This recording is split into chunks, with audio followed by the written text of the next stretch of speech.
জোড়াটি ছেল আছে, যে নিতে চান দেখিয়ে দিচ্ছি ভালো করে। এই যে নর পায়রাটার চোখ, পায়রাটার ডানা কাচি করা আছে। এই যে এক পাত্তি ডুম নর পায়রাটার। এই যে ফুল বডি নর পায়রাটা, পুরো অ্যাক্টিভ পায়রা। এই যে মাদি পায়রাটার চোখ, ফুল চোখ।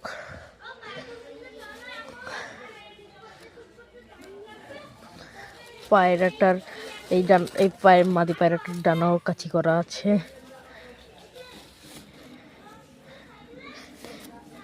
পুরো এই যে পায়রাটার ডুম, পায়রাটার এই যে গেট আপ, পুরো অ্যাক্টিভ পায়রা, রানিং পেয়ার। কেউ যদি নিতে চান, নিতে ইচ্ছুক, 1000 টাকা জোড়ার দাম।